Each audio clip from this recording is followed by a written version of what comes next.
our authority, our influence out there goes back to one simple thing, and that's what takes place on the job sites.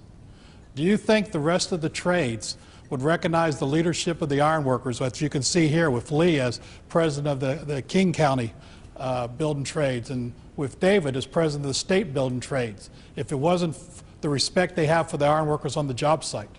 And our power, my power in Washington, Ron's power in the region, it all goes back to what goes on the jobs out there. If we don't perform on the jobs down there, the contractors have no respect for us, the owners have no respect for us, and we don't have any influence in there. So everything you do in the job, it goes back to that one thing. That's why we need your best efforts out there.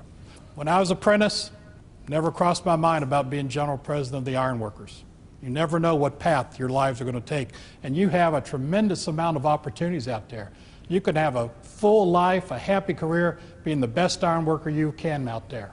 And there's nothing wrong with that. But you've got opportunities of running work. You've got opportunities of becoming project superintendents for different companies. At our meeting we had in February, we had one of the contractors from up in Cleveland, Jim Mergliato, and he started off with a $750 used welding machine. And one of his more recent projects was building the stadium for the Cleveland Browns. That's what he was able to do throughout his career as an ironworker.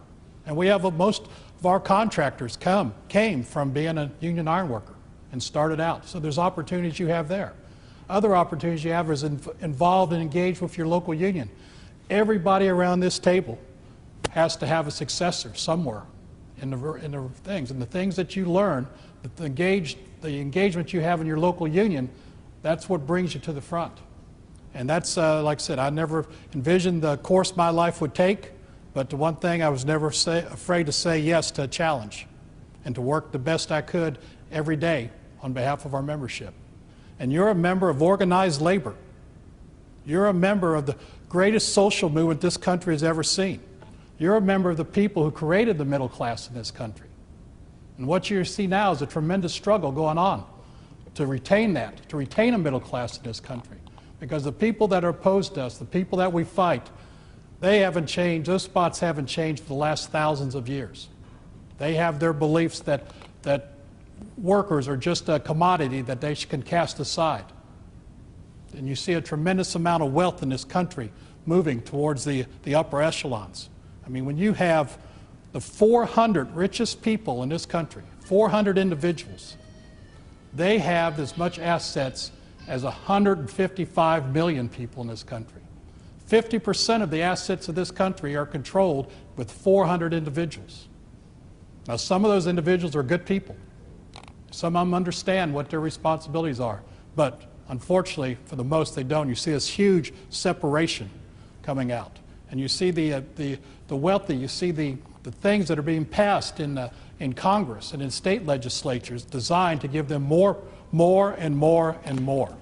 And they have to come from somewhere. And where's it come from? It comes from the working people of this country.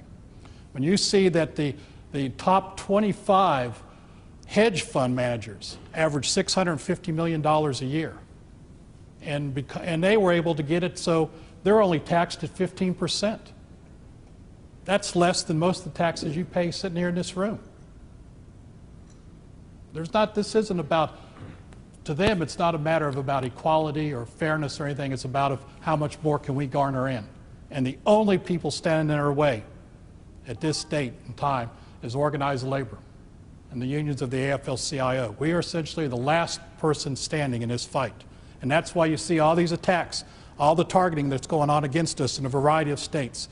They've put forward a 50-state campaign that they're going after. They've got more money than God. I mean, they got billions of dollars. I mean, they put $1 billion into elections. That's what the corporations of this country did. $1 billion to buy the votes they wanted to give them tens of billions in tax breaks back. And that's where the fight is. And part of their strategy now is to fight us in every locality and every state.